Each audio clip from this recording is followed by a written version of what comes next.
Deep in the Colorado Rockies, where avalanches claim lives and rescue teams fear to tread, a lone figure hammers the final beam into place. 16-year-old Jake wipes sweat from his weathered hands as he stares across the massive suspension bridge he's spent 3 years building from salvaged metal and rope. The canyon below has swallowed dozens of hikers, but this bridge represents something more than crossing. It's his path back to civilization, back to the family who left him for dead. 9 years ago, 7-year-old Jake disappeared during a camping trip when a freak storm separated him from his parents. Search teams found no trace. His family held a funeral, but Jake didn't die. He survived, learned, adapted, and thrived in the wilderness that should have killed him.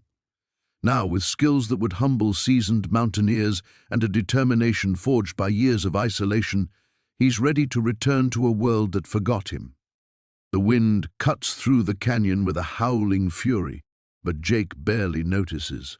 His body has become an instrument of survival, each muscle hardened by years of climbing, hunting, and building. Scars map his arms like a topographical chart, some from falls, others from the claws of the mountain lion that had stalked him during his second winter. The one across his palm tells the story of his first successful fire, struck from flint and steel salvaged from an abandoned mining camp.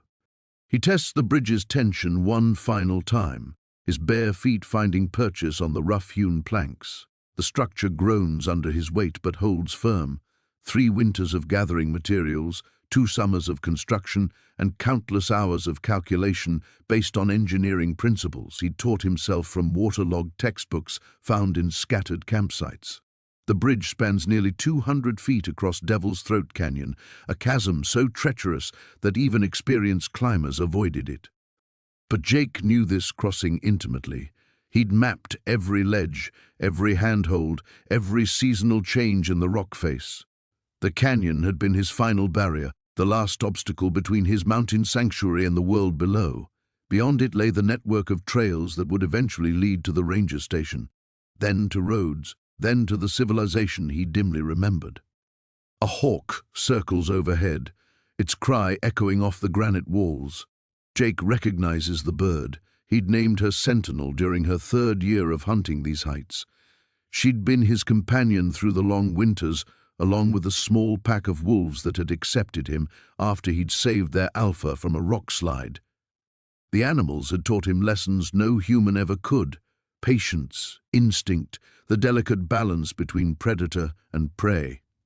The memories of his human life felt increasingly distant, like images from a half-remembered dream. Sometimes he could recall his mother's voice singing him to sleep, or the smell of his father's coffee around the campfire. He remembered a sister, Emma, 2 years older, with pigtails and a gap-toothed smile. But these fragments were fading, replaced by more immediate memories: the taste of wild berries, the sound of approaching storms, the weight of loneliness that had nearly crushed him during those first terrifying months. Jake reaches into his pack and pulls out a small photograph, its edges cracked and faded from years of handling. The image shows a family of 4 standing beside a blue sedan, everyone smiling at the camera. The little boy in the picture looks nothing like the lean, sun-darkened figure now standing at the edge of the bridge. That child had soft hands and store-bought clothes. This young man wore garments stitched from animal hide and had eyes that had seen things no 16-year-old should witness. Would they even recognize him? Would they want to? The question had haunted him during the bridge's construction. Some days he'd worked with desperate urgency, driven by an aching need to reconnect with his origins.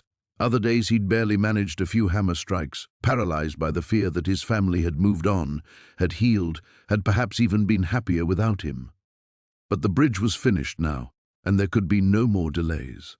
Jake shouldered his pack, feeling the weight of his few possessions: the photograph, his handmade tools, dried meat wrapped in bark, and a wooden flute he'd carved during his 5th winter. Everything he owned in the world fit into a bag he'd sewn from deer hide.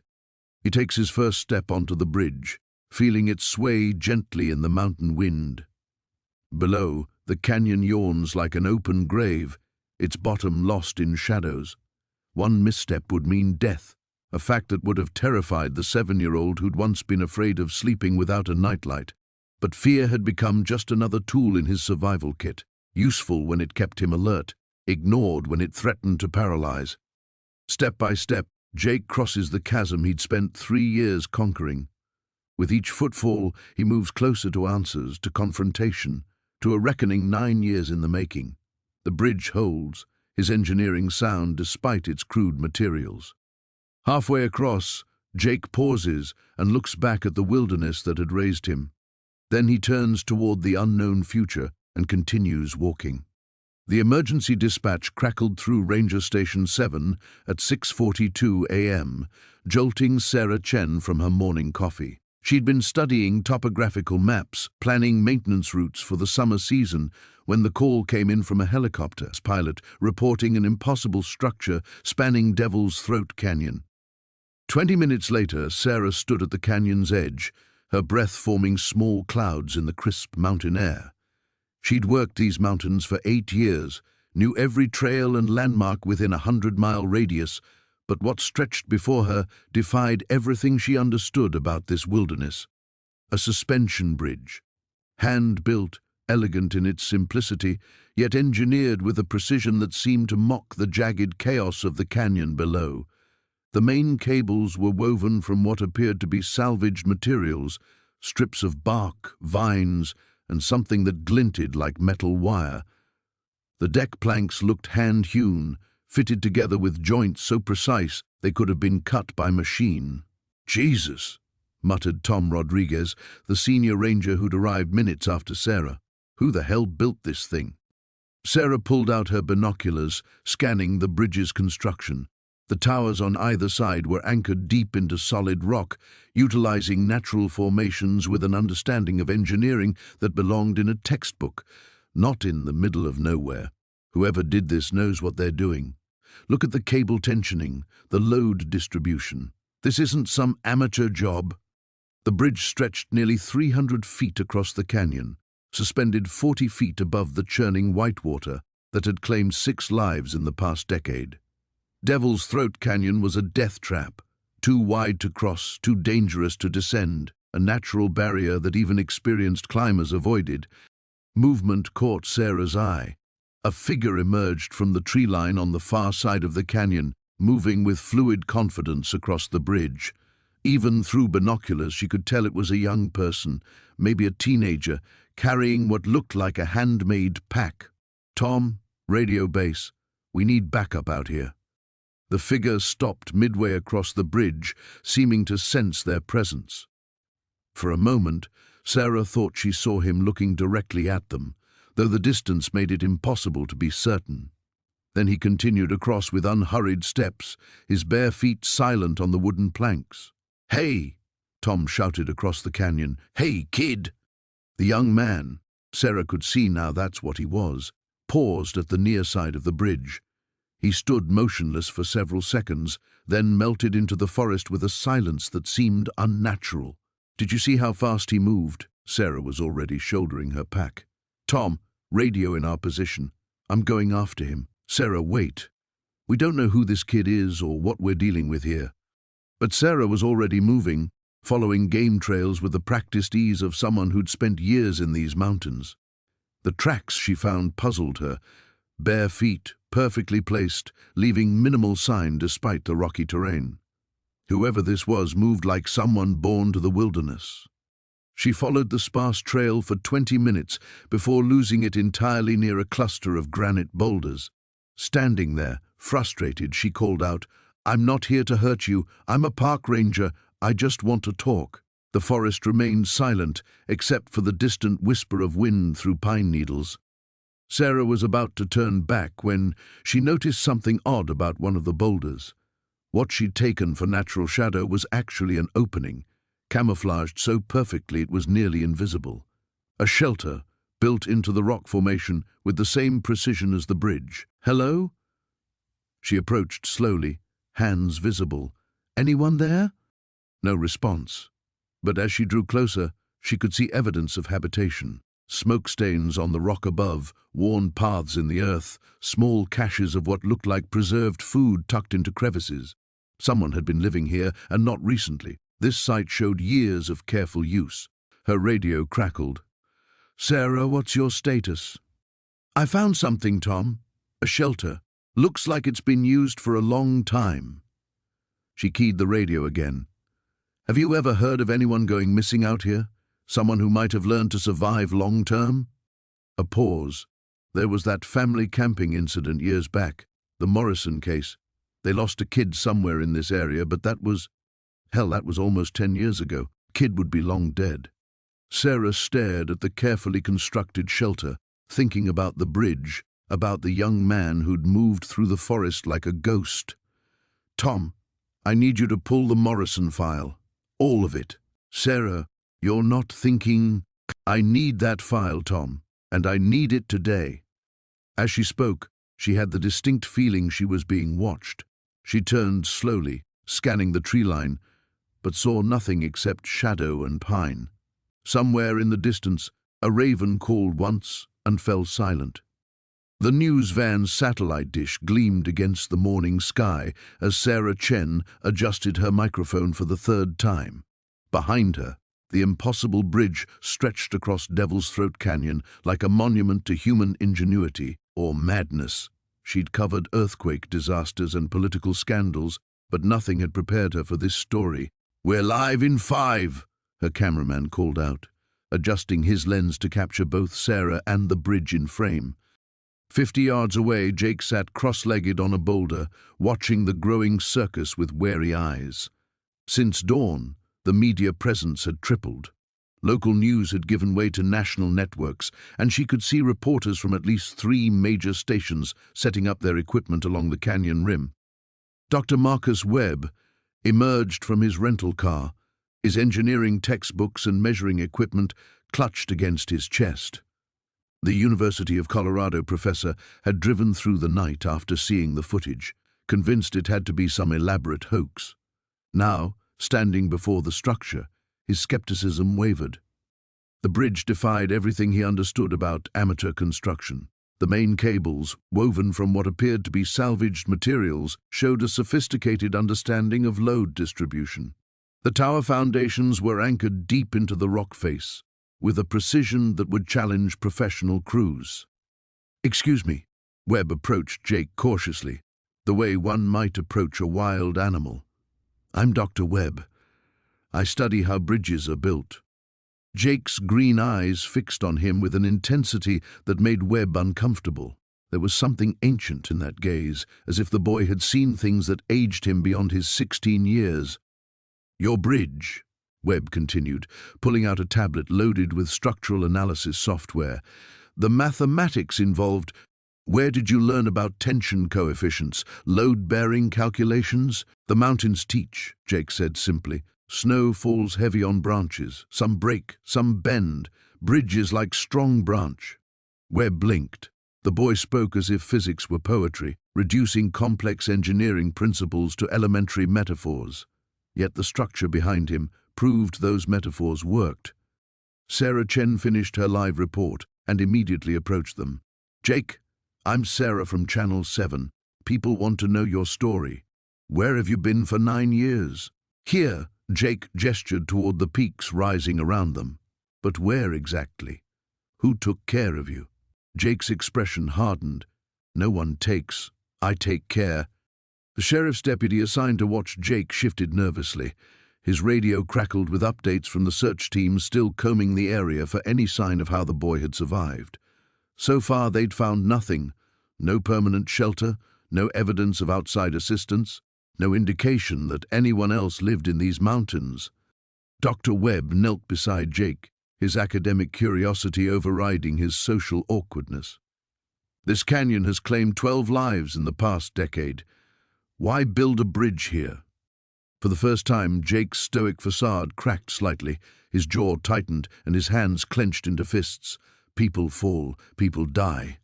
Bridge stops falling. But why you? Why now?" Jake stood abruptly, his movement fluid and silent in a way that reminded Webb of predatory animals. "Last month, man with red jacket fell, screamed long time before quiet." The weight of those words settled over the small group. Sarah felt her reporter instincts kick into overdrive. You witnessed someone die here? Many die, always die. Jake's voice carried a matter-of-fact sadness. Built bridge so no more die. Webb's tablet slipped from his hands as the implications hit him. This wasn't just impressive engineering, it was a monument to trauma. A 16-year-old boy had witnessed multiple deaths in this canyon and responded by constructing a bridge that would have challenged a professional team. How long did it take you to build this? Webb asked. 3 seasons. Started when snow melted, finished before first frost. Alone? Jake nodded. Sarah's cameraman was still rolling, capturing this surreal interview. She knew this footage would be broadcast worldwide within hours. The story was evolving from local interest to something much larger. A new voice interrupted them. Jake Coulter? They turned to see a woman in a Colorado Parks uniform approaching, her expression grave. Behind her walked a man in an expensive suit who carried himself with the bearing of someone accustomed to authority. I'm Ranger Collins, the woman said. This is Agent Morrison with Child Protective Services. We need to discuss your situation. Jake's entire body went rigid.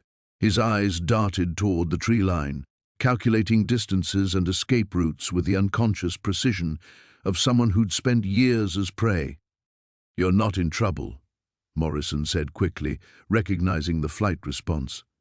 But you're a miner who's been missing for 9 years. There are procedures. Jake bolted. One moment he was standing beside them, the next he was sprinting toward his bridge with a speed that left the adults stunned. He reached the structure and began crossing, his bare feet finding purchase on cables that swayed sickeningly over the abyss.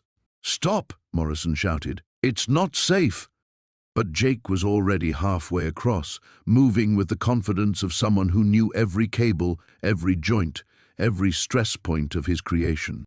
The morning sun cast long shadows across the canyon floor as Dr. Elena Vasquez rappelled down the eastern wall, her geological equipment clanking softly against the rock face.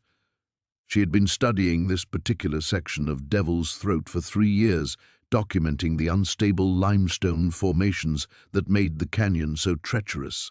What she discovered at the bottom made her forget everything she thought she knew about structural engineering. The bridge's foundation wasn't simply anchored into the rock, it was woven through it.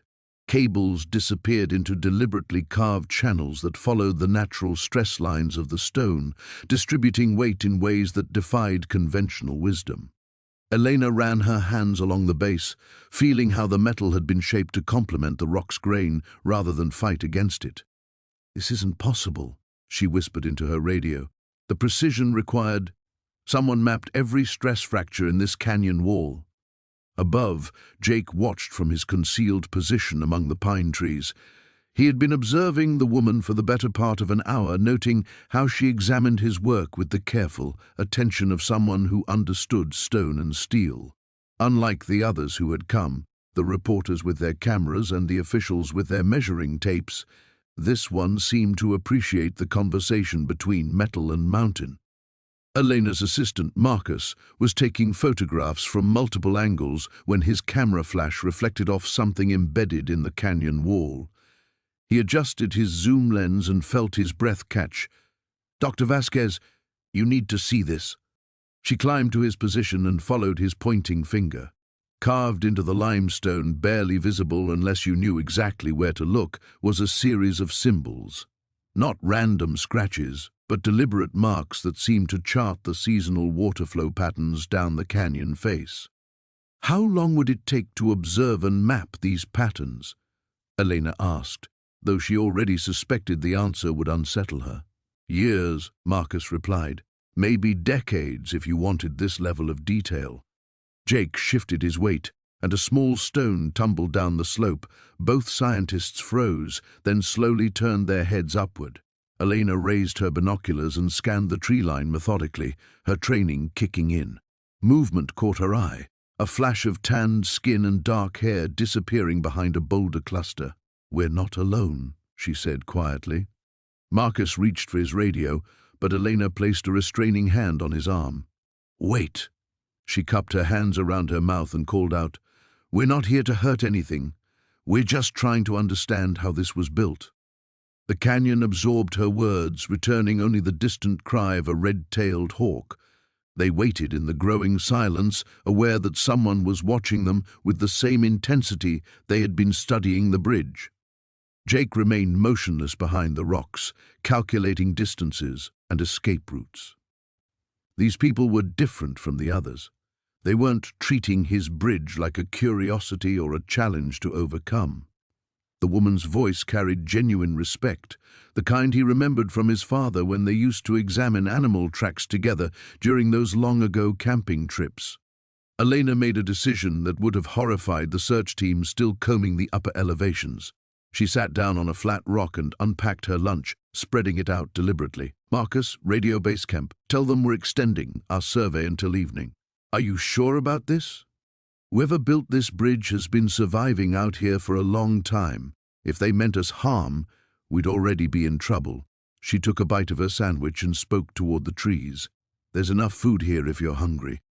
The afternoon stretched on with Elena documenting the bridge's construction while maintaining a steady, one-sided conversation about stress loads and cable tensions.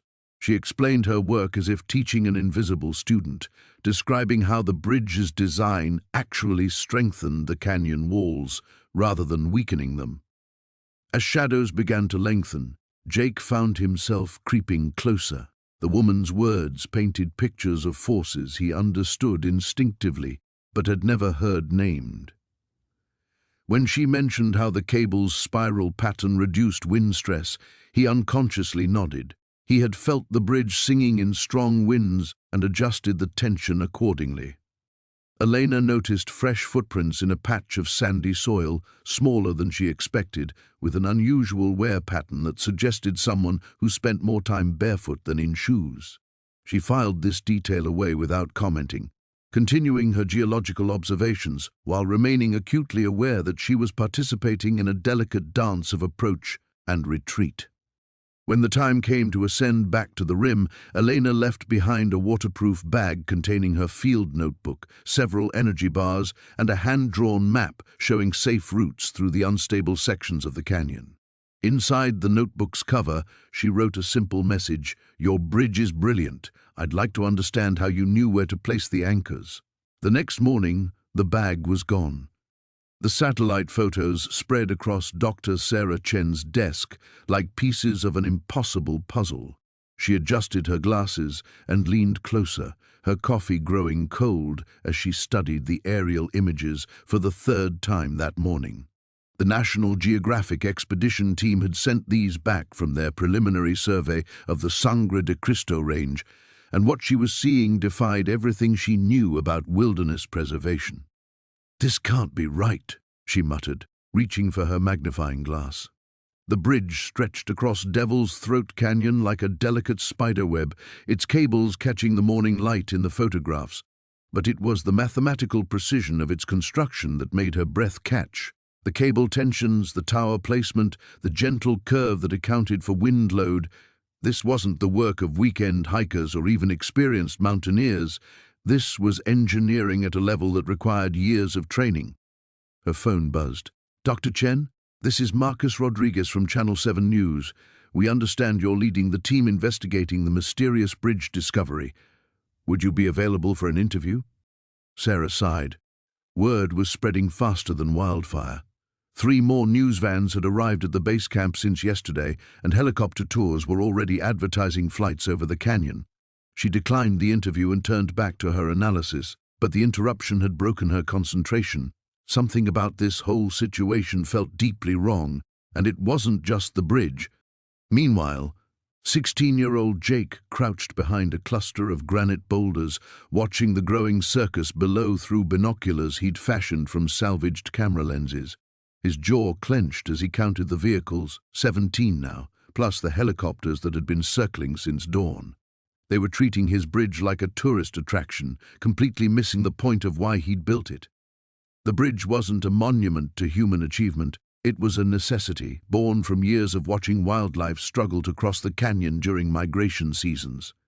He'd seen deer attempt the treacherous descent and never make it back up.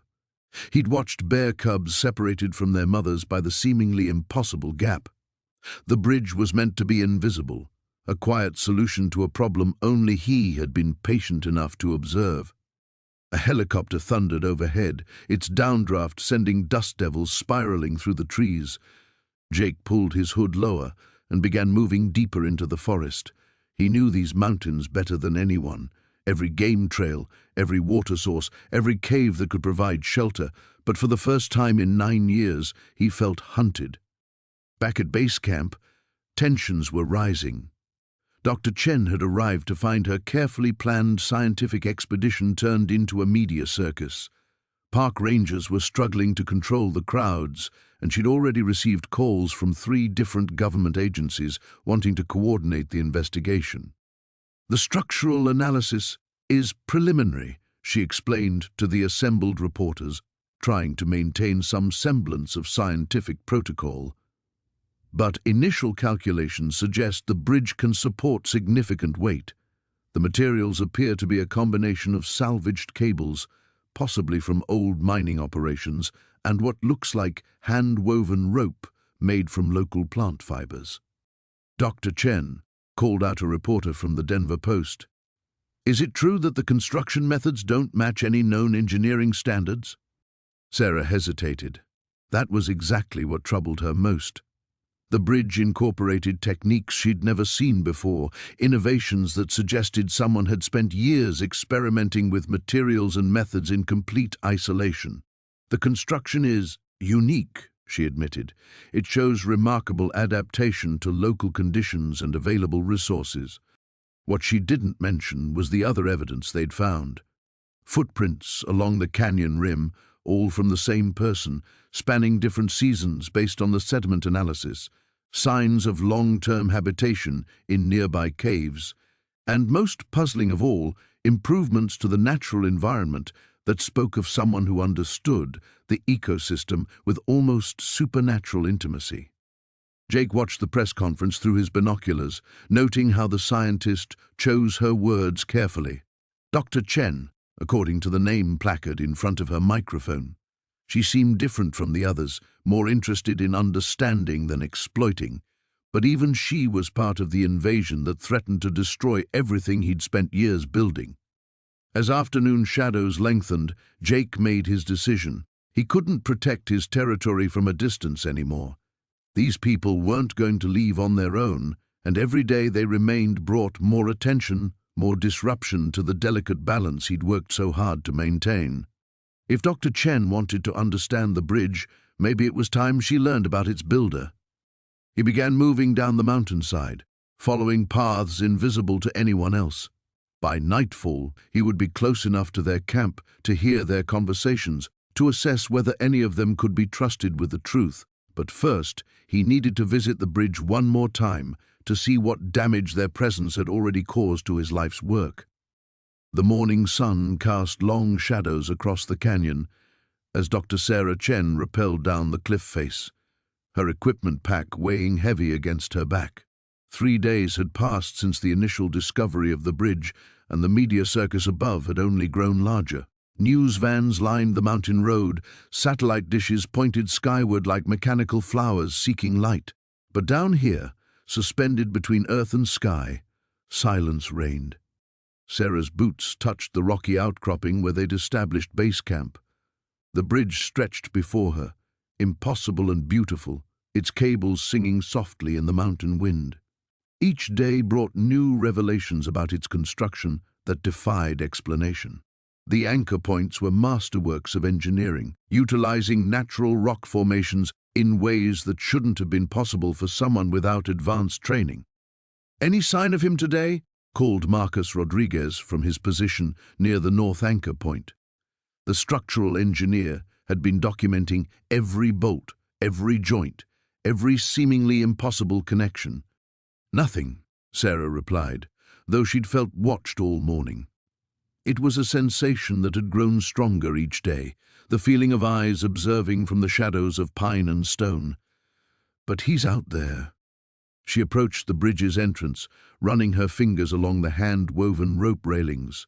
The craftsmanship was extraordinary, each fiber twisted with precision that spoke of countless hours of patient work.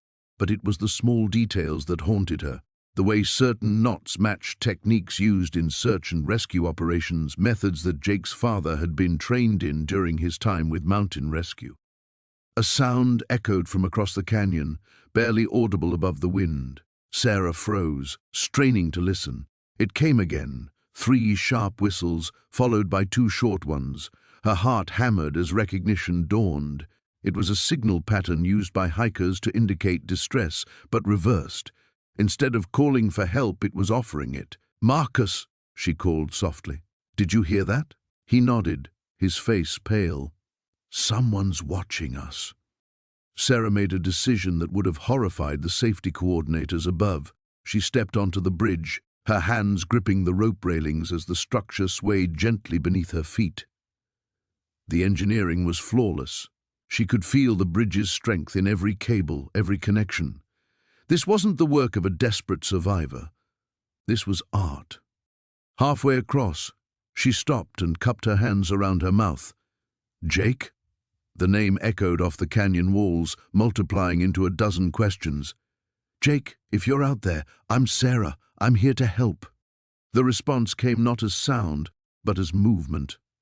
A shadow shifted in the tree line on the far side of the canyon, barely perceptible but definitely human. Sarah's breath caught as she glimpsed a figure, lean, cautious, watching her with the wariness of a wild animal. "I knew your parents," she called out, her voice carrying across the divide. "Your father taught me how to tie a bowline knot. Your mother made the best chocolate chip cookies in 3 counties.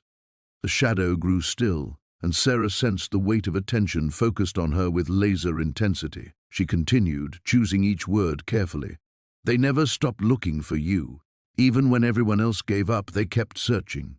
Your father died 5 years ago in an avalanche while looking for signs of you. Your mother still lights a candle every night." A sound drifted across the canyon, soft, broken, barely human. Sarah's eyes filled with tears as she recognized it for what it was, the sound of a heart breaking all over again. "You don't have to come back with us," she said, her voice gentler now. "But they deserve to know you're alive. Your mother deserves to know her son survived." The figure stepped forward, emerging partially from the shadows. Even at this distance, Sarah could see he was tall for 16, whip-lean, with dark hair that hung past his shoulders. His clothes were handmade from animal hide and woven plant fibers, and he moved with a fluid grace that spoke of years moving through wilderness terrain. But it was his eyes that stopped her breath, Jake's eyes, but older, wilder, filled with intelligence and pain in equal measure. They stared at each other across the span of the bridge, across 9 years of loss and survival, and Sarah felt the moment's terrible fragility. One wrong word, one sudden movement, and he would vanish back into the mountains like smoke. "I have something for you," she said, slowly reaching into her jacket pocket. She withdrew a small object, a carved wooden bear, no bigger than her thumb. "Your father carried this. He said you made it for him the day before you got lost." The young man's composure cracked visibly.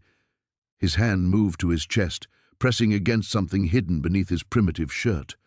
Sarah realized he wore the mate to this carving, probably a wolf or eagle he'd made for himself. The bridge swayed gently as wind whistled through the canyon, and in that suspended moment, the future balanced on a knife's edge. The first night in civilization nearly broke him. Jake sat rigid on the edge of the motel bed, every muscle coiled like a spring. The walls pressed in from all sides, suffocating an alien after years of endless sky.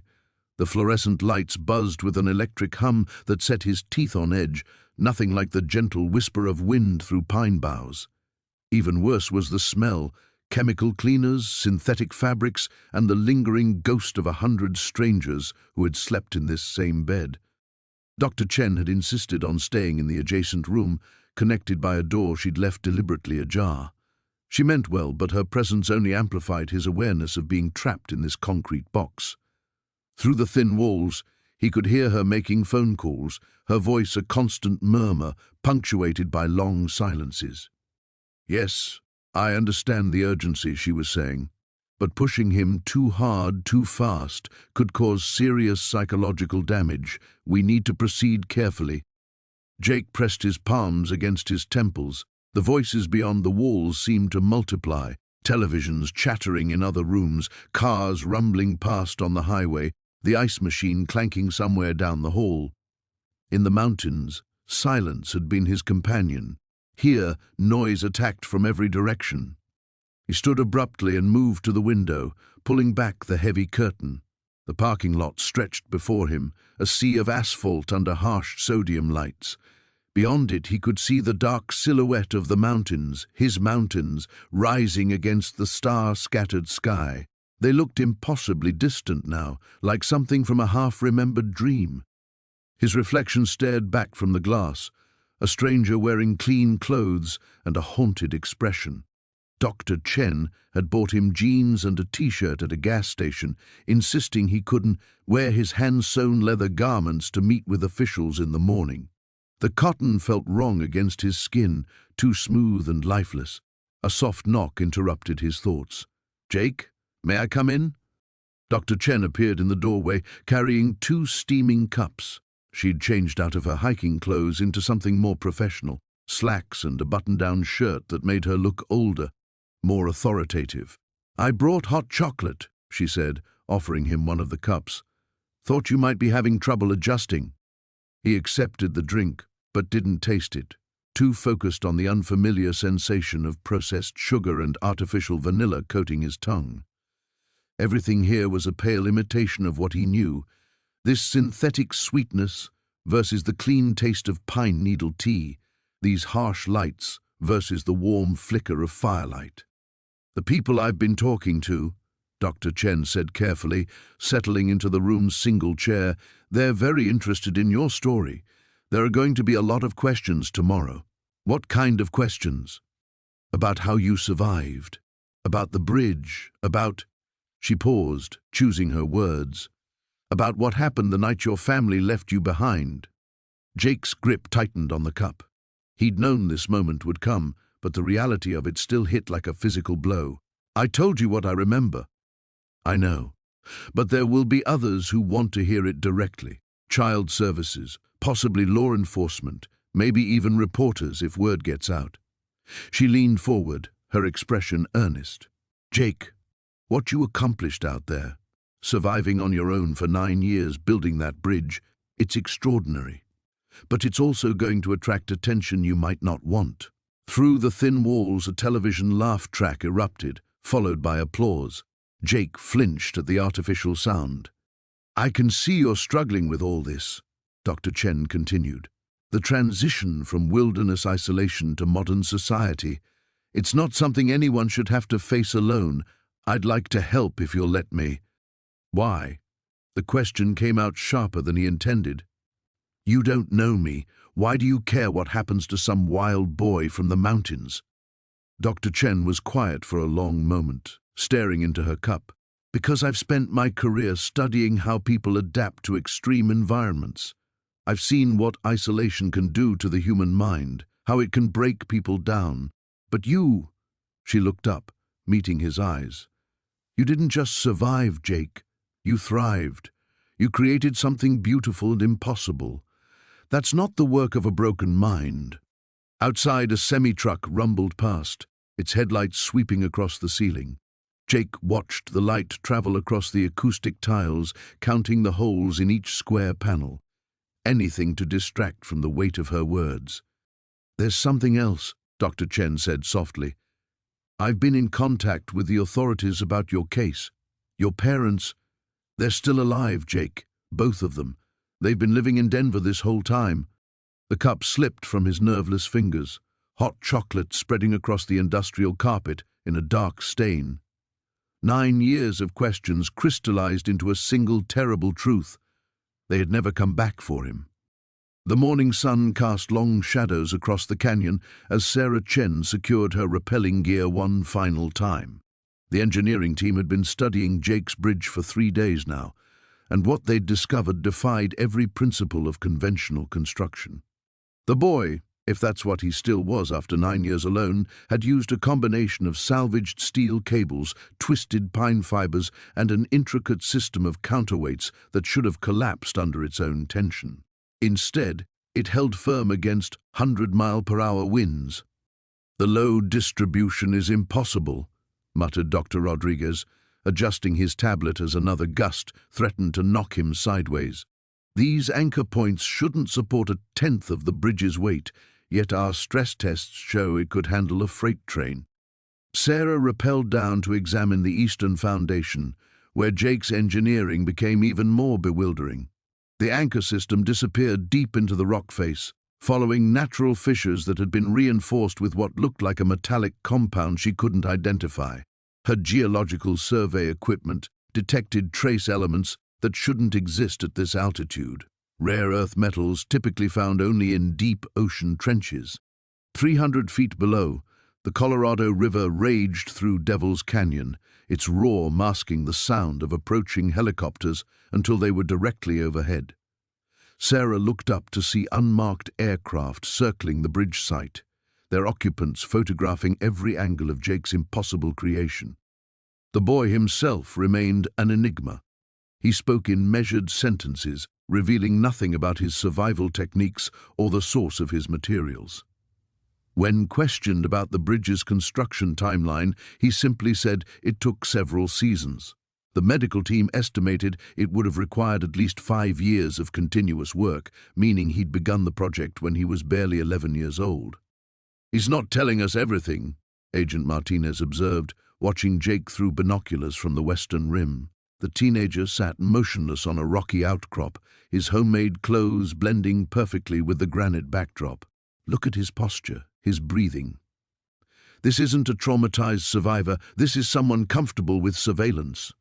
Dr. Elena Vasquez emerged from her latest psychological evaluation session, shaking her head. "His cognitive development is extraordinary, but there are gaps, huge ones. He understands complex engineering principles, but seems confused by basic social interactions, and his knowledge of local wildlife."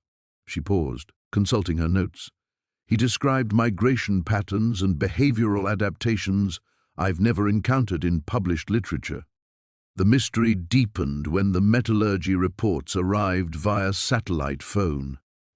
The composite materials Jake had used contained isotopic ratios that suggested exposure to intense electromagnetic fields, the kind generated by experimental military technology or natural phenomena that shouldn't exist in the Colorado Rockies.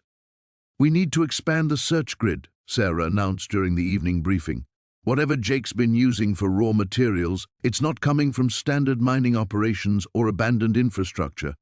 The elemental composition suggests either a previously unknown mineral deposit or—" She hesitated, unwilling to voice the more unsettling possibility. That night, Jake disappeared. The security team had maintained a discreet perimeter around the canyon, more to protect the site than to prevent escape. But sometime between the midnight watch change and dawn, the boy simply vanished. His few possessions remained at the base camp, including a journal written in a script that combined English letters with symbols no linguist could identify. Search teams spread across the wilderness, but Jake's tracks ended at the riverbank below the bridge. The water was too violent for swimming, too cold for survival, yet the footprints led directly into the rapids. Underwater sonar detected no body, no clothing, nothing to suggest he'd drowned. On the second day of the search, they found the cave. Hidden behind a waterfall, 3 miles upstream, the cavern system extended deep into the mountain. The entrance showed clear signs of long-term habitation. Carved shelves, an ingenious ventilation system, and workshops filled with tools that defied classification. Hand-forged implements lay alongside electronic components that appeared decades ahead of current technology. But it was the maps that stopped everyone cold. Covering one entire wall of the main chamber, Jake's hand-drawn cartography detailed not just the local mountain range, but underground networks, mineral deposits, and geological formations that no surface survey had ever detected. Notations in his hybrid script marked dozens of locations across 3 states, connected by what appeared to be travel routes through previously unknown cave systems. "He wasn't just surviving out here," Agent Martinez said, his voice echoing off the cavern walls. "He was exploring, learning, building something bigger than that bridge." The final chamber contained Jake's greatest secret, a workshop surrounding a partially constructed device that hummed with contained energy. Crystalline formations had been arranged in precise geometric patterns around metallic cores that generated their own electromagnetic fields. The technology was unlike anything in the current scientific database, yet the craftsmanship bore the unmistakable marks of Jake's other creations. Sarah stared at the device, her mind racing through implications that seemed to expand beyond the boundaries of known physics. Whatever Jake had become during his 9 years in the wilderness, whatever knowledge he'd gained or developed, the suspension bridge was merely an advertisement, a calling card for those intelligent enough to find him. The helicopter's rotors churned the thin mountain air as Dr. Sarah Chen pressed her face against the window, watching the impossible structure grow larger below them. Even from this height, the bridge's elegant engineering was unmistakable, a testament to human ingenuity that had no business existing in this remote wilderness. There, pilot Marcus Webb pointed through the windscreen. "Kids moving across it right now." Sarah's breath caught. A lone figure traversed the span with fluid confidence, each step deliberate and sure. At this distance, he appeared small against the massive canyon, yet there was something powerful in his movement, something that spoke of absolute familiarity with his domain. "Can you get us closer without spooking him?" Sarah asked, her psychologist's mind already cataloguing the implications of what she was witnessing. "I'll try, but if he bolts into those trees, we'll never find him again." The helicopter descended in a wide spiral, the bridge revealing more of its sophisticated construction with each pass. Hand-twisted cables, precisely calculated angles, a deck that barely swayed despite the canyon's notorious crosswinds. Sarah had consulted with structural engineers before this flight, and their unanimous assessment had been clear: this wasn't the work of some wilderness hermit. This required advanced knowledge of physics, materials science, and engineering principles that took most people years of formal education to master. The figure on the bridge had stopped. Even from their current distance, Sarah could see him looking up at their aircraft. There was no panic in his posture, no scrambling for cover. He simply stood and watched, as if evaluating a potential threat with the patience of a predator. "Dr. Chen!" Webb's voice was tight with concentration as he fought the unpredictable air currents. "I'm seeing smoke rising from that ridge to the east. Looks like a camp." Sarah followed his gaze and spotted the thin column of smoke rising from what appeared to be a natural shelf in the rock face. It was positioned with clear sight lines in multiple directions, a perfect observation post that could monitor approaches from the valley below. "Tactical thinking," she murmured, more to herself than to Webb. "He's been watching us long before we spotted him." The boy, and Sarah was becoming increasingly certain this was the missing Jake Morrison, despite the impossibility of it, began moving again. But instead of fleeing, he completed his crossing and disappeared into a cluster of boulders on the far side. Within moments, Sarah lost sight of him entirely. "Land on that clearing near the bridge's anchor point," she instructed. "But keep the engine running." "You sure about this, Doc? That kid's been surviving out here alone for almost a decade. No telling how he might react to strangers." Sarah was already checking her equipment, voice recorder, emergency medical supplies, and most importantly, photographs of Jake Morrison from before his disappearance. The family resemblance would be their strongest tool for establishing trust, assuming this mysterious bridge builder was indeed the lost boy. As the helicopter settled onto a patch of relatively level ground, Sarah felt the weight of what they were attempting. If this was Jake Morrison, his reintegration into civilization would be monumentally complex. 9 years of isolation would have created neural pathways and survival adaptations that had never been documented in modern psychology. He would be, in many ways, a completely unique case study. The rotors spun down to idle, and in profound silence settled over the canyon. Sarah stepped out carefully, immediately struck by the crisp mountain air and the dizzying sense of exposure. The bridge loomed above them, its presence even more imposing from ground level. "Hello," she called out, her voice echoing off the canyon walls. "My name is Dr. Sarah Chen. I'm here to help." Nothing, only the whisper of wind through the pines and the distant cry of a hawk. She tried again, this time holding up one of the photographs. "I'm looking for someone, a boy who went missing from a camping trip near here 9 years ago." Movement. A shadow shifted among the rocks across the canyon, barely perceptible but definitely human. Sarah felt her heart rate increase, not from fear, but from the profound significance of this moment. If her suspicions were correct, they were about to make contact with a boy who had achieved something unprecedented in the annals of human survival. "Jake?" she called, using the name deliberately. "Jake Morrison?" The movement stopped entirely. Even the wind seemed to pause, as if the entire wilderness was holding its breath. Then, slowly, a figure emerged from behind the boulder field, lean, sun-darkened, moving with the fluid grace of someone who had learned to navigate this harsh environment with perfect efficiency. He was too far away for Sarah to make out facial features clearly, but the size and proportions matched what Jake Morrison might look like after 9 years of mountain living. The boy stepped onto the bridge and began walking toward them. Each footstep was placed with absolute confidence, his hand trailing along the cable he had crafted. As he drew closer, Sarah could see intelligence in his approach, cautious but not fearful, curious but prepared to retreat at the first sign of threat. The morning sun cast long shadows across the canyon as Sarah watched Jake methodically pack his meager belongings into a worn canvas bag. 2 days had passed since the DNA results confirmed what her heart already knew, yet he remained as distant as the peaks surrounding them. Every attempt at conversation met with polite but guarded responses, as if he were speaking to strangers rather than family. "You don't have to decide everything right now," she said, settling beside him on the rocky ledge where he'd made his temporary camp. "We could start slowly. Maybe you could visit the house, see how it feels." Jake's hands stilled on the rope he was coiling. "The house where I used to live? Where you still belong." The words came out more forcefully than she'd intended. She softened her tone. "It's still your room, Jake. I never changed it."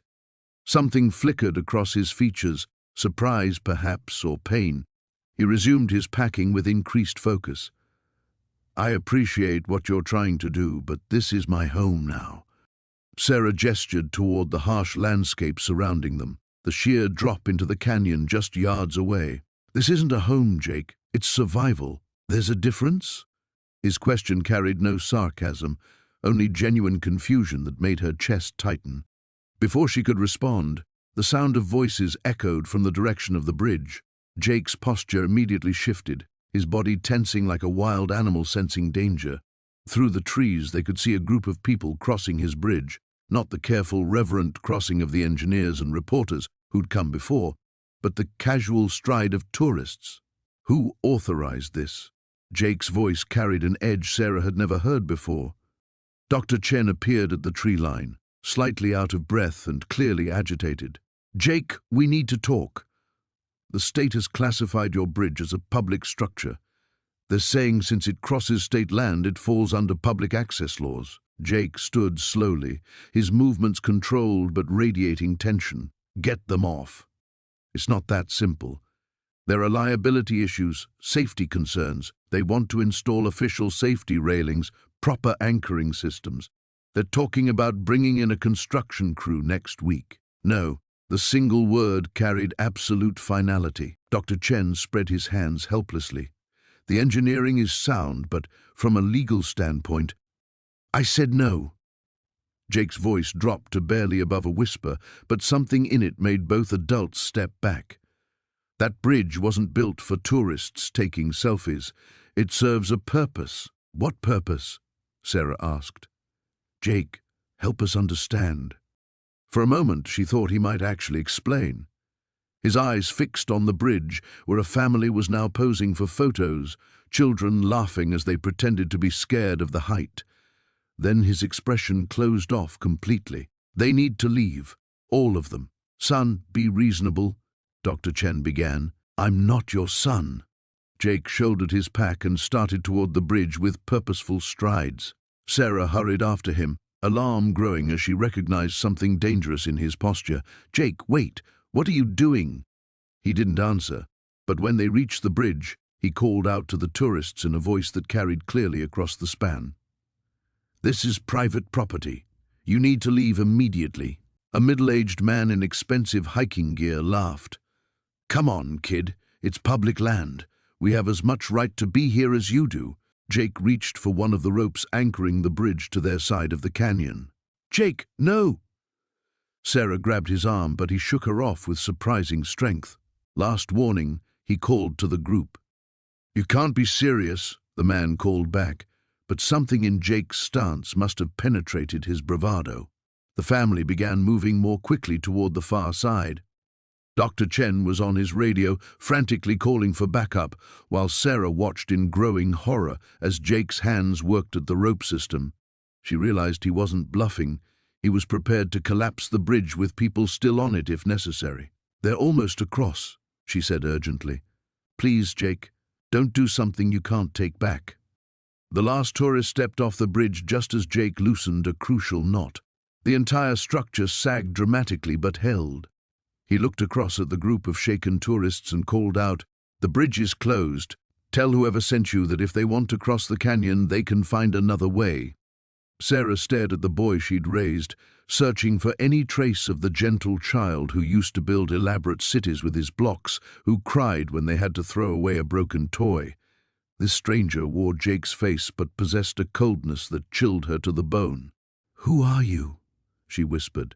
Jake met her eyes directly for the first time since the DNA results. "I'm exactly who you made me when you left me here." The laboratory hummed with an undercurrent of tension as Dr. Sarah Chen adjusted the EEG sensors against Jake's temples. The boy sat motionless in the examination chair, his dark eyes fixed on some invisible point beyond the sterile walls. 3 days had passed since his arrival at the Denver Medical Research Center, and each test had only deepened the mystery surrounding him. "We're going to show you some images," Dr. Chen explained, her voice deliberately calm. "Just look at them naturally. Don't try to analyze or think too hard." Jake nodded, though his expression remained unreadable. Behind the observation glass, Detective Morrison watched alongside Dr. Patricia Valdez, the neurologist who'd been studying Jake's brain scans with increasing fascination. The first image flashed on the screen, a simple geometric pattern. The EEG readings spiked immediately, showing neural activity that made Dr. Valdez lean forward. The patterns weren't just active, they were hyperactive, processing information at a rate that should have been impossible for a 16-year-old brain. "Next image," Dr. Chen called out. A photograph of the suspension bridge appeared. Jake's pupils dilated slightly, and the EEG practically exploded with activity. Multiple regions of his brain lit up simultaneously: spatial reasoning, mathematical processing, memory centers, and something else entirely that Dr. Valdez had never seen before. "Stop the test," she said into the intercom. Dr. Chen looked up, confused. "We're only halfway through the protocol. Stop it now." In the examination room, Jake turned toward the observation window as if he'd heard every word despite the soundproof barrier. His gaze met Dr. Valdez's through the glass, and for a moment she felt as though he was reading her thoughts with the same precision he'd used to calculate load-bearing capacities for his bridge. 20 minutes later, they sat in Dr. Valdez's office, while Jake waited in an adjacent room. Morrison paced near the window, his frustration evident. "His brain is operating on a completely different level," Dr. Valdez began, spreading the scan results across her desk. "Look at these neural pathways. They're not just developed beyond his age. They're developed beyond anything I've seen in 30 years of neurology." "What does that mean exactly?" Morrison asked. "It means 9 years of isolation didn't damage him. It transformed him." She pointed to specific regions on the scans. His hippocampus shows adaptations consistent with extreme spatial memory enhancement. His prefrontal cortex has developed neural networks that shouldn't exist, and this, she tapped a particular image. This is completely unprecedented. Dr. Chen joined them, carrying a tablet with the EEG results. The pattern recognition responses are off the charts. When we showed him the bridge photo, his brain processed structural engineering calculations in real time. I could see him mentally stress-testing every cable and joint. Morrison stopped pacing. Are you saying the wilderness somehow made him into a genius? I'm saying survival created new neural pathways, Dr. Valdez replied. Extreme environmental pressure forced his developing brain to adapt in ways we've never documented. He's not just intelligent, he's evolved. Through the observation window of the adjacent room, they could see Jake sitting quietly, his hands folded in his lap. But Morrison noticed something others had missed. The boy's fingers were moving in tiny, precise patterns, as if he were manipulating invisible objects or running calculations in the air. There's something else, Dr. Chen said hesitantly. During the cognitive testing yesterday, he solved problems we hadn't even finished explaining. It's like he sees patterns and solutions before we can fully present the challenges. Dr. Valdez pulled up another scan.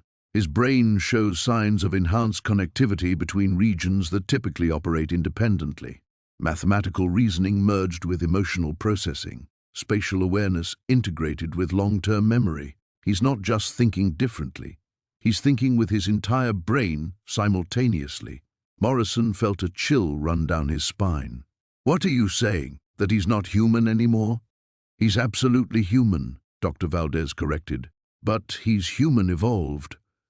9 years in the wilderness didn't just teach him survival skills, it rewired his neural architecture. Every challenge he faced, every problem he solved to stay alive, it all contributed to creating something unprecedented. Jake appeared in the doorway, though none of them had heard the door open. May I ask you something, Dr. Valdez? She startled, but quickly composed herself. Of course. Why do you study the brain as if it's separate from the environment that shapes it? The mountains didn't change me. I changed to match the mountains. Isn't that what survival means? The three adults stared at him in silence. His question revealed not just advanced intelligence, but a philosophical understanding that seemed to transcend his 16 years. The tests show I'm different, Jake continued, stepping into the room with fluid grace. But different doesn't mean damaged. I learned to think like water finding the shortest path between rocks. I learned to calculate like wind testing the strength of trees. The wilderness was my teacher, and I was its willing student. Dr. Valdez realized that Jake hadn't just survived 9 years in the mountains. He'd become one with them, developing capabilities that pushed the boundaries of human potential. The question now wasn't how he'd survived, but what he'd become in the process. The morning sun cast long shadows across the canyon as Jake stood at the center of his bridge, watching the search and rescue teams prepare their equipment on the opposite rim. His hands gripped the cables he'd spent years crafting, feeling the familiar vibration of wind through the structure. Sarah had tried to follow him, but he'd moved too quickly through terrain only he knew. Below, the churning waters of Devil's Canyon roared their eternal warning. Above, helicopters circled like mechanical vultures, their downdraft making the bridge sway gently. Jake had calculated for much worse. Mountain storms that could snap trees, avalanches that sent shockwaves through the rock. A few helicopters posed no threat. Jake! Sarah's voice carried across the span, amplified by a megaphone. Please, just talk to us. He turned slowly, seeing her small figure among the crowd of officials gathered at the western rim. Rangers, federal agents, news crews, they'd all come to witness the impossible boy and his impossible bridge. But they didn't understand what impossible really meant. They hadn't learned to read weather patterns in the movement of pine needles, hadn't memorized the seasonal migration routes of every animal for 50 miles, hadn't built their world one calculated risk at a time. A new voice boomed across the canyon, deeper and more commanding. "Son, this is Agent Morrison with the FBI. We're not here to hurt you. We just want to understand how you survived." Jake's jaw tightened. Survived. As if the mountains were something to be endured rather than embraced. As if the past 9 years had been a prolonged dying instead of the fullest living he'd ever known. He began walking toward the eastern rim, his bare feet silent on the wooden planks. Every board had been shaped by his hands, every cable tested with his weight. The bridge responded to his movement like a living thing, swaying in the precise rhythm he'd engineered into its design. The officials on the western rim shouted more urgently as the distance between them grew. At the eastern anchor point, Jake stopped. Here, where the cables disappeared into the massive concrete foundation he'd somehow managed to pour without machinery, without help, without anyone believing it could be done. The FBI would want to study it, dissect it, publish papers about the mysterious engineering techniques of a feral child. They still thought he was the same terrified 7-year-old who'd been left behind. A rope dropped from one of the helicopters, and Jake watched a figure rappel down, a ranger by the uniform. The man touched down on the eastern rim, 50 yards from the bridge, moving cautiously through the trees. Jake didn't run. Running would only delay the inevitable, and the mountains had taught him to face inevitability with calm acceptance. "Easy there," the ranger called out, hands visible and empty. "My name's Marcus. I'm not armed." Jake studied the man's approach, noting the slight favor he gave to his left leg, old injury probably from a fall. The way his eyes constantly flicked to potential anchor points. Experienced climber. The careful distance he maintained. Someone who understood wild animals.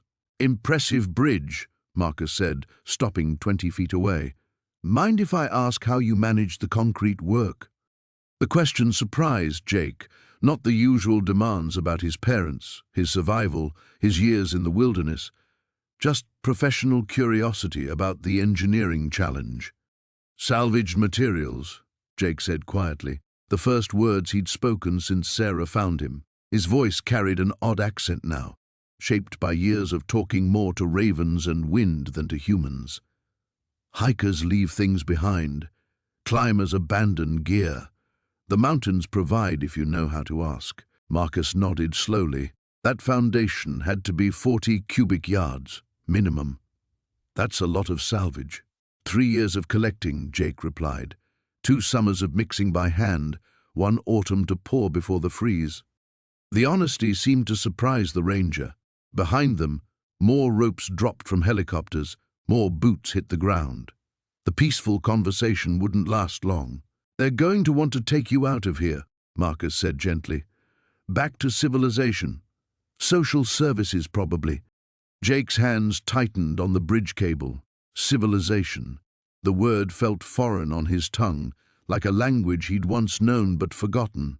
He thought of Sarah's apartment with its locked windows, of the psychiatric facility Dr. Chen had mentioned, of concrete walls and artificial light and the suffocating weight of other people's expectations. "I have a place," he said simply. "Built it myself."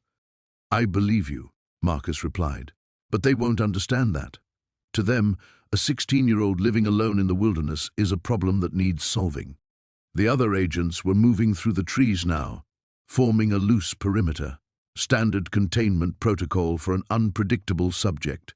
Jake recognized the pattern from watching them track lost hikers over the years. Always the same approach, always the same assumption that people needed saving from the mountains rather than saving from the world beyond them. Jake stepped back onto his bridge, feeling its familiar embrace. Below, the canyon waited.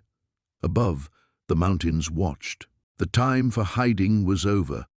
Sarah's hands trembled as she stared at the newspaper clipping in Jake's possession, a yellowed article about a 7-year-old boy who vanished during a family camping trip 9 years ago.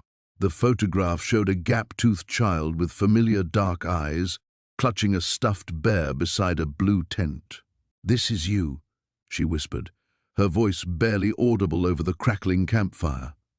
Jake nodded, his gaze fixed on the flames. "I kept it. Found it years later when I went back to search the abandoned campsites. Someone left a whole stack of newspapers behind." Marcus leaned forward, his reporter's instincts warring with something deeper, compassion perhaps. "Jake, what happened that night? Your parents, they left me." The words came out flat, devoid of emotion. "Told me to stay by the fire while they went to get more wood. Said they'd be right back." He poked at the embers with a stick, sending sparks spiraling into the darkness. "I waited 3 days, ate all the food in the tent, drank from the stream when the water bottles ran empty." Sarah felt her chest tighten. She'd covered missing children cases before, knew the statistics, the grim realities, but hearing it from Jake himself, seeing the careful control he maintained over his emotions, was devastating. "The search teams," Marcus said carefully. "They looked for weeks. Your story was national news. I heard them sometimes, in those first months. Helicopters mostly. I learned to hide." Jake's laugh was bitter. "Funny thing about being abandoned, you start to think maybe you deserve it. Maybe they were right to leave you behind." The weight of his words settled over their small camp like a shroud. Sarah wanted to reach out, to bridge the space between them, but something in Jake's posture warned against it. "How did you survive?" she asked instead. "Trial and error. Lots of error."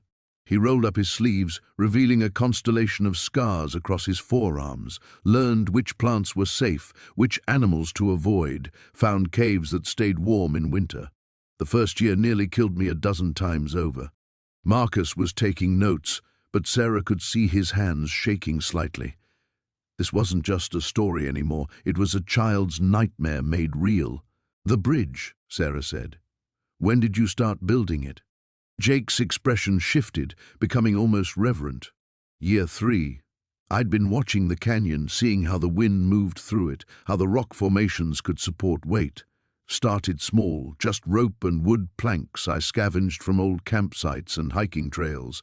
He looked up at them, his eyes bright with remembered purpose. "It gave me something to do besides survive, something to build instead of just existing." "The engineering knowledge," Marcus pressed. "Where did that come from?" "Books. Hikers drop things, leave things behind. Found a whole backpack once with engineering textbooks. Some college kid must have been studying outdoors. I read everything I could find." Jake smiled, the first genuine expression of joy Sarah had seen from him. "Amazing what you can learn when you have nothing but time." The fire popped, and Sarah jumped. She was thinking about her own childhood, her own family. How many times had her parents gone to get something from the car, told her to wait just a minute?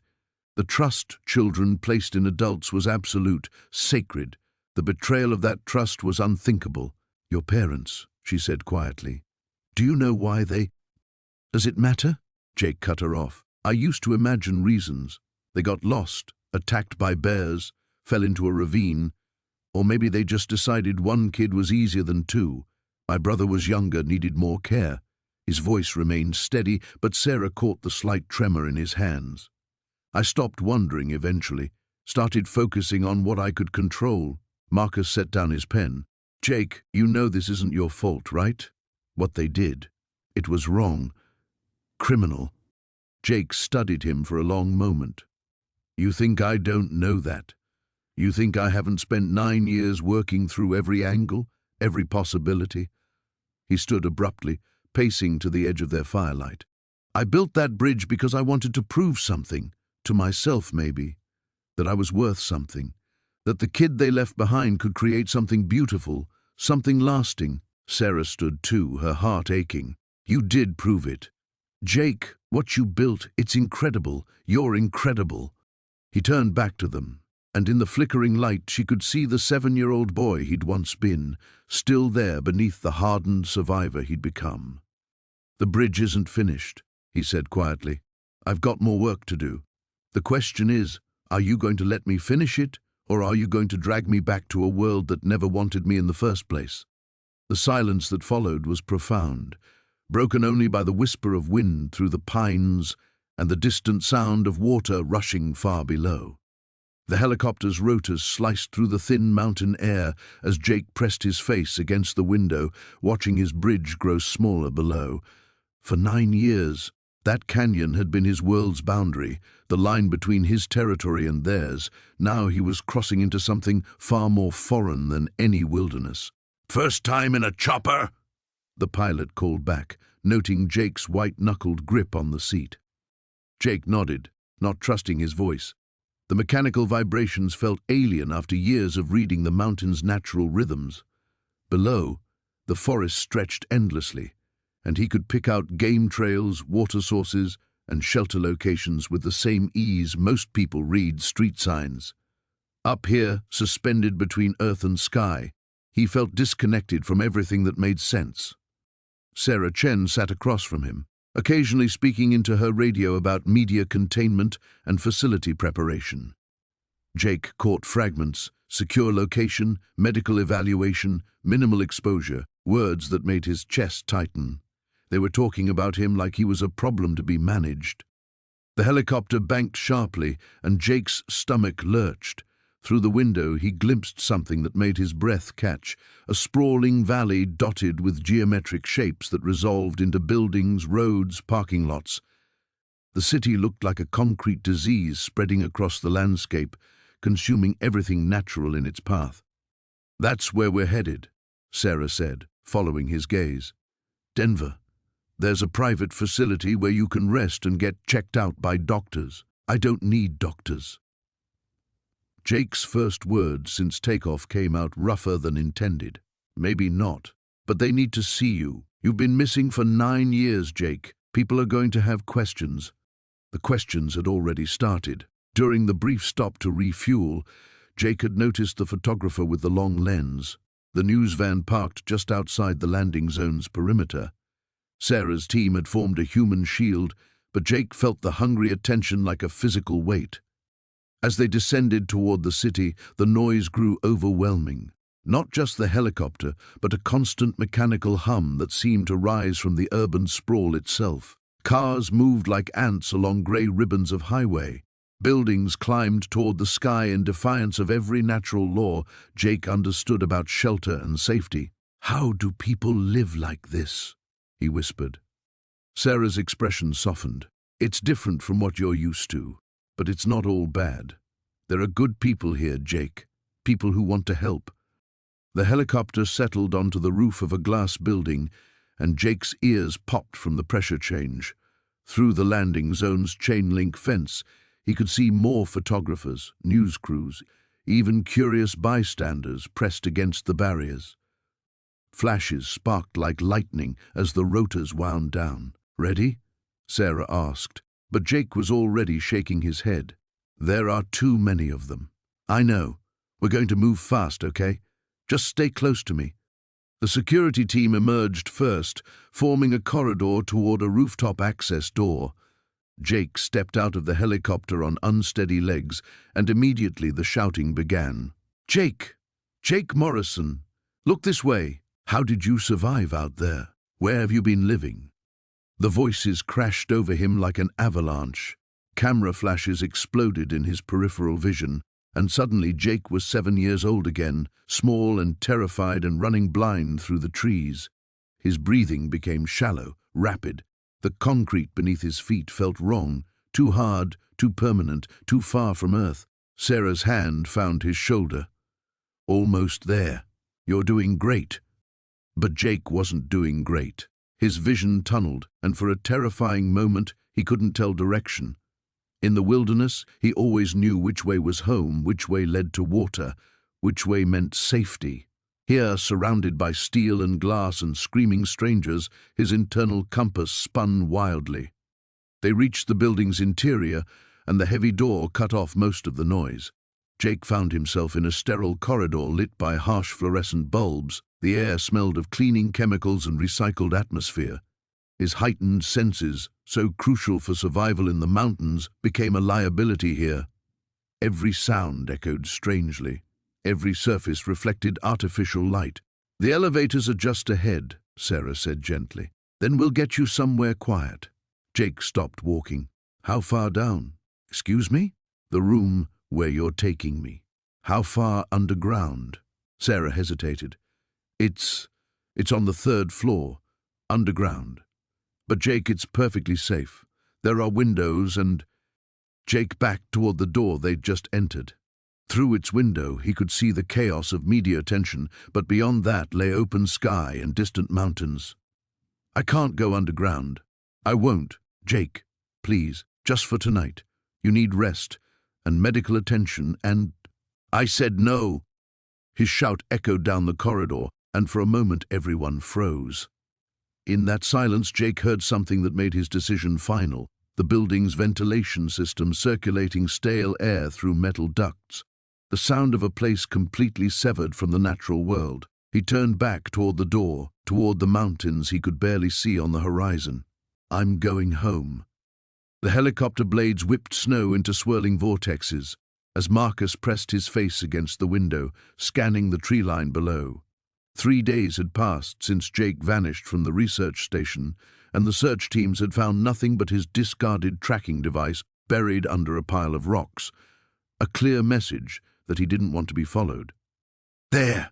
Sarah shouted over the engine noise, pointing toward a thin column of smoke rising from a valley 2 miles east. The pilot banked hard, and Marcus felt his stomach drop as they descended toward what looked like an abandoned mining camp. Dr. Elizabeth Chen checked her equipment one final time. The revelation about the military's interest in Jake had shattered any pretense that this was simply a rescue mission. Whatever Jake had become during his years in the wilderness, powerful people wanted to control it or eliminate it. The helicopter touched down in a clearing surrounded by rusted mining equipment and collapsed wooden structures. As the rotors wound down, an eerie silence settled over the camp. Marcus was the first to step out, his boots crunching on frost-covered pine needles. "Jake," Sarah called, her voice echoing off the canyon walls. "We know you're here." A shadow moved between the trees, and Jake emerged from what appeared to be solid rock face. Marcus realized with amazement that the boy had somehow camouflaged the entrance to a cave so perfectly that it was invisible until he stepped through it. "You shouldn't have come," Jake said, his voice carrying an edge Marcus had never heard before. The 16-year-old stood 30 feet away, poised like a wild animal ready to flee or fight. His clothes were different, not the modern gear from the research station, but hand-sewn leather and fur that seemed to blend with the forest itself. "We're here to help," Dr. Chen said, stepping forward slowly. "The military team. We know what they want." Jake's laugh was bitter. "You have no idea what they want, or what I am." "Then tell us," Sarah said, desperation creeping into her voice. "Please, Jake, we're your family." Something flickered across Jake's face. Pain, longing, fear. "Family?" He shook his head. "Family doesn't abandon you in the wilderness when you're 7 years old." Marcus felt the words like a physical blow. "That wasn't, we didn't abandon you. You fell into that ravine. We searched for days." "I climbed out," Jake said simply.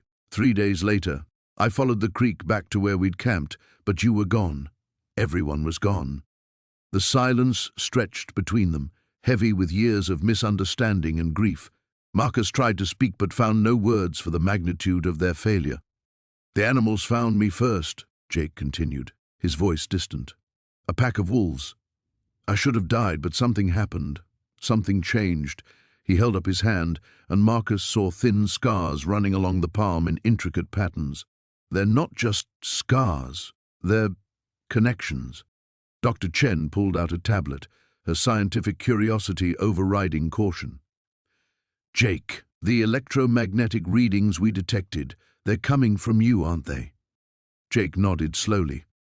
"The wilderness is alive in ways people don't understand. Every tree, every rock, every stream carries information.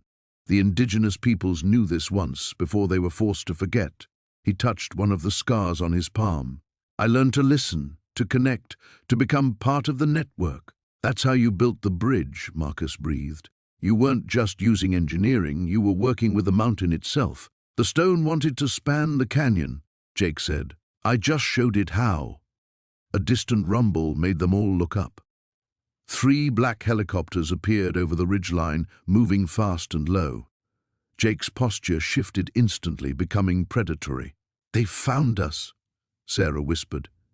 Jake closed his eyes for a moment, and Marcus felt something, a vibration in the ground, a whisper in the wind. When Jake opened his eyes, they seemed to glow with an inner light. "The forest has been watching them since they entered the valley," he said. 67 soldiers, thermal imaging, electromagnetic dampening equipment. They're not here to study me, they're here to cage me. The helicopters began to circle and Marcus could see repelling lines being deployed. They had minutes at most. "There's another way out," Jake said, backing toward the hidden cave entrance. "But you'll have to trust me completely." Sarah looked at Marcus, then at the approaching soldiers. "What choice do we have?" Jake almost smiled. "None of the paths ahead are safe, but some lead to freedom." He paused, studying their faces. 9 years ago, you had to choose between staying and leaving. Today, you have to choose between the world you know and the world that could be. The first soldier touched down 50 yards away, rifle raised. Dr. Chen grabbed her equipment and ran toward Jake. Sarah followed without hesitation. Marcus looked one last time at the approaching military team, then at his son, this impossible, transformed boy who had become something beyond their understanding. The choice, he realized, had already been made 9 years ago in these same mountains. The helicopter's rotors beat against the thin mountain air as Jake pressed his face to the window, watching the familiar peaks shrink below. Every mile they flew felt like another chain binding him to a world he'd never asked to rejoin. The bridge, his bridge, had disappeared behind a ridge of granite and pine, but he could still feel its pull like a compass needle pointing home. Sarah sat beside him, her hand resting gently on his shoulder. She hadn't spoken since they'd lifted off, but Jake could sense her watching him, measuring his breathing, cataloguing the subtle signs of his distress. Dr. Chen had taught her well during their sessions together. "The integration process will take time." Dr. Chen's voice crackled through the headset. She sat across from them, her tablet balanced on her knees, stylus poised to capture every micro-expression. "What you're feeling is completely normal, Jake. Leaving a familiar environment, even temporarily, can trigger anxiety responses." Jake wanted to laugh at the clinical language. Anxiety response, as if the hollow ache in his chest could be reduced to psychological terminology, as if the way his hands trembled when he couldn't feel earth and stone beneath his feet was just another symptom to be managed. The pilot's voice cut through the cabin chatter. "Storm system moving in from the west. We'll need to adjust our approach to Denver." Through the western window, Jake could see the dark wall of clouds building along the continental divide. The late afternoon sun caught the edges of the storm, painting them gold and crimson against the deepening sky. In the mountains, he would have already found shelter, reading the wind patterns and barometric pressure drops that preceded the worst weather. Here, suspended in this metal cage, thousands of feet above safety, he was helpless. "Tell me about the bridge," Dr. Chen said, her voice carefully modulated. "When did you first conceive of building it?" Jake's fingers found the smooth river stone in his pocket, one of the few possessions he'd been allowed to bring. The familiar weight centered him slightly. "It wasn't conceived," he said quietly. "It was necessary." "Necessary how?" "The old crossing was dangerous, claimed 2 lives that I know of, maybe more." He paused, remembering the scattered bones he'd found at the bottom of the ravine during his 3rd winter. The deer trails on both sides led to resources, medicinal plants, better hunting grounds, winter shelter caves. The bridge connected what needed to be connected. Sarah shifted beside him. "You never mentioned others before. The 2 lives." Jake met her eyes, seeing the careful hope there. She wanted him to reveal more, to share the darker chapters of his solitary existence. But some memories were his to carry alone. "A climbing party," he said finally. 5 years ago. 2 men tried to free climb the canyon wall. I heard them calling for help, but by the time I rappelled down," he shrugged, "started planning the bridge that winter." The helicopter lurched as they hit turbulence from the approaching storm. Jake's knuckles whitened against the armrest, his body rigid with the wrongness of being this high without earth beneath him. Dr. Chen made a note on her tablet. "Your aversion to air travel is understandable," she said. "Control is important to you. When you built the bridge, you controlled every variable: materials, structural integrity, environmental factors. Here, you're dependent on others." "Here, I'm trapped," Jake corrected. "If this machine fails, I can't climb to safety. I can't build shelter. I can't survive on skill and knowledge. I can only fall." The storm overtook them as they descended toward Denver's sprawling urban basin. Rain lashed the windows, and the helicopter bucked against wind shears that made the pilot curse under his breath. Below them, the city spread out like a vast circuit board, millions of lights creating patterns that seemed random and chaotic compared to the ordered geometry of mountains and valleys. "Jake!" Sarah's voice was steady despite the turbulence. "Look at me." He turned from the window, focusing on her face instead of the urban maze below. "I know this is overwhelming," she said, "but you built a bridge across an impossible gap. You survived alone for 9 years. You can survive this too." "This is different," he said. "In the mountains, everything made sense. Cause and effect, action and consequence. Here," he gestured toward the window, toward the sprawling city that waited to swallow him whole. "Here, nothing connects to anything else. It's all chaos pretending to be civilization." The helicopter touched down with a shuddering thump, and through the rain-streaked windows, Jake could see the terminal building looming ahead, all glass and steel and harsh artificial light. People moved behind the windows like ants in a disrupted colony, hurried and purposeless. Dr. Chen packed away her tablet as the rotors wound down. "Remember, this is just the first step. We'll take everything slowly at your pace." But as the cabin door slid open and the sounds of the city rushed in, traffic and construction, and the constant hum of electrical systems, Jake knew that pace would be determined by forces far beyond his control. The assembled crowd below looked like scattered ants from Jake's position high on the canyon rim. News vans, government vehicles and Gawkers had been arriving since dawn, turning his sanctuary into a spectacle. He watched through the scope of his handmade crossbow, tracking the movements of the officials who had been calling his name through bullhorns for the past hour. Sarah Chen stood at the bridge's entrance, her voice carrying across the chasm as she pleaded for him to come down. Behind her, Jake could see his parents, older now, graying at the temples, their faces etched with 9 years of grief and hope. His mother clutched a faded photograph, probably the same one they'd shown on missing person flyers that had long since been taken down. Jake's finger traced the carved initials on his bow's stock, JH 2019.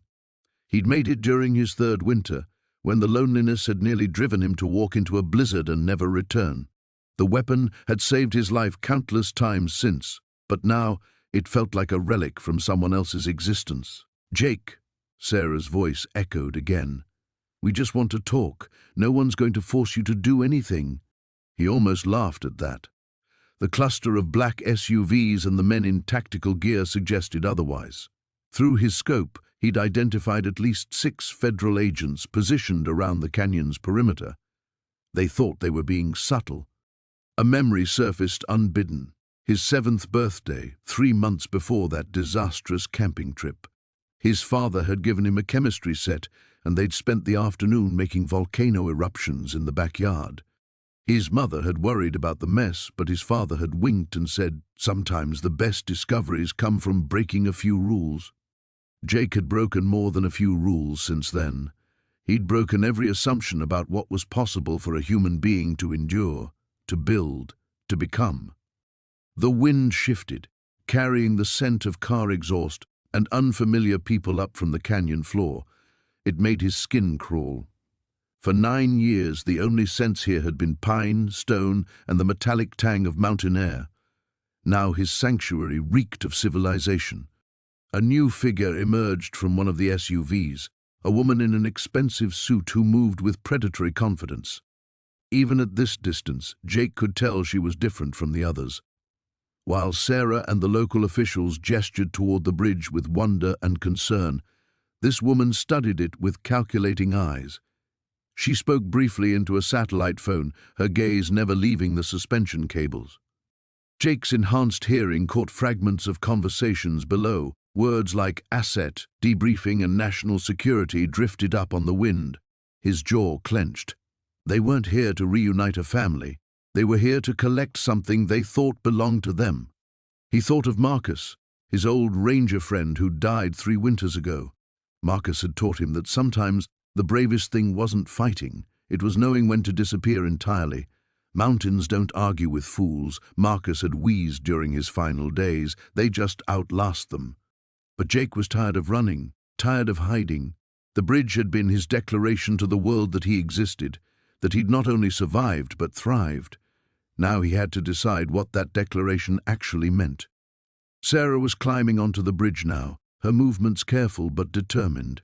She'd removed her official jacket and radio, holding her hands visible as she approached the center span. Jake respected that. She was making herself vulnerable, showing trust. "I know you can hear me," she called out, her voice smaller now, more personal. "I know you're watching. I've spent 2 days studying what you built here, Jake. It's impossible, but it's real. Just like you." Through his scope, Jake saw his mother break away from the group below and start toward the bridge. 2 agents moved to intercept her, but his father stepped between them with surprising firmness. Even after all these years, even graying and worn down by loss, Robert Henderson still had that protective instinct that Jake remembered from childhood. The sight of his parents, together, united in their desperate hope, hit him like a physical blow. He lowered the crossbow and closed his eyes, remembering his mother's laugh, his father's patient explanations of how things worked. He'd built a life in these mountains, but it had been built around an absence shaped by what he'd lost rather than what he'd found. Sarah had reached the bridge's center now, standing exactly where Jake had carved his initials into the decking. She wasn't calling anymore, just waiting. Below, the woman in the expensive suit was assembling some kind of technical equipment while the agents maintained their perimeter. Jake stood slowly, shouldering his pack and securing his crossbow. 9 years ago, a terrified 7-year-old had stumbled into these mountains and disappeared. Today, someone entirely different would walk out. The question was whether the world was ready for what he'd become. The morning sun cast long shadows across the camp as Jake stood at the edge of the clearing, his weathered backpack slung over one shoulder. 9 years in the wilderness had taught him to travel light, but leaving felt different this time, heavier somehow, despite carrying less than he ever had before. Sarah approached quietly, her ranger uniform crisp in the early light. "You don't have to go alone, you know. We could arrange—" "No." Jake's voice was gentle but firm. "This is something I need to do myself." Behind them, the engineering team was already breaking down their equipment. The bridge measurements had been completed, documented, and would soon be featured in journals that Jake would never read. The thought amused him. He'd built it to cross a canyon, not to impress anyone. Dr. Chen emerged from her tent, medical bag in hand. "At least let me check your injuries one more time before you leave." Jake allowed her to examine the healing cuts on his hands and the bruise along his ribs where he'd fallen during the rescue. Her touch was professional but kind, reminding him of his mother in ways that made his chest tighten. "You're healing well," she said, stepping back. "But Jake, if you ever need anything, medical attention, supplies, anything at all, the ranger stations will help you. No questions asked." Marcus Jenkins stood apart from the group, his notebook closed for once. The journalist had gotten his story, but Jake could see something had changed in the man's eyes over the past few days. The hungry look was gone, replaced by something that might have been respect. "I won't write about the location," Marcus said suddenly. "Of your camp, your bridge, any of it. People will read about the boy who survived, but they won't know where to find him." Jake nodded his thanks. It was more consideration than he'd expected from the man who'd initially seemed to view him as nothing more than headlines and dollar signs. The rescued hiker, Thompson, was sitting on a fallen log nearby, his ankle properly splinted now. He looked up as Jake approached. "I still can't believe a kid saved my life out there," Thompson said, shaking his head. 9 years alone, and you still chose to help a stranger." "That's what people do," Jake replied simply. They help each other. Thompson's eyes grew bright. Yeah, I guess they do. Thank you, son, for everything.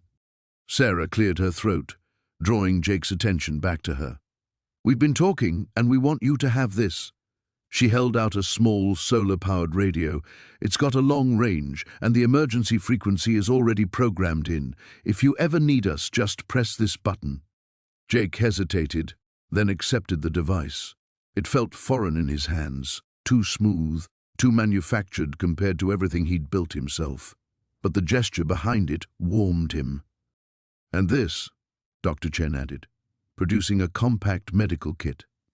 Basic supplies, antibiotics, pain medication. The instructions are simple, and everything is sealed against moisture. One by one, the others offered gifts. Lightweight camping gear that wouldn't burden him, a detailed topographical map marking safe water sources. Even Marcus contributed a weatherproof pouch for storing important items.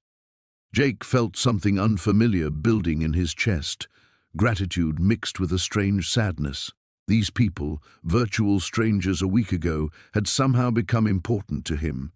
The realization was both comforting and terrifying. I should go, he said finally. The weather's changing. Sarah looked up at the sky, noting the thin clouds that Jake's wilderness-trained eyes had spotted long before. Storm coming. Not today, but soon. I want to be in familiar territory when it hits. They walked with him to the tree line, an unusual procession of civilization accompanying wildness back to its domain. At the edge of the forest, Jake turned back once more. Will you check on them sometimes? He asked Sarah. The family of hikers I helped last month? They were from Denver. The father hurt his leg. I'll make sure they're okay, Sarah promised. Jake studied their faces, memorizing details he might need someday. These people had shown him kindness without expecting anything in return. In 9 years of solitude, he'd almost forgotten such gestures existed. Take care of yourselves, he said, then turned and disappeared into the trees with the silent grace of someone who belonged there. The group stood watching long after he'd vanished, each lost in their own thoughts about the remarkable boy who'd chosen wilderness over civilization, solitude over society, yet somehow retained more humanity than most people they knew. Sarah was the last to turn away. As she did, she could have sworn she heard the distant sound of wind chimes carried on the breeze, a gentle reminder that some bridges once built could never truly be crossed back over. In the forest, Jake moved steadily upward, toward home, toward the vast silence that had shaped him, carrying with him the knowledge that he was no longer completely alone in the world.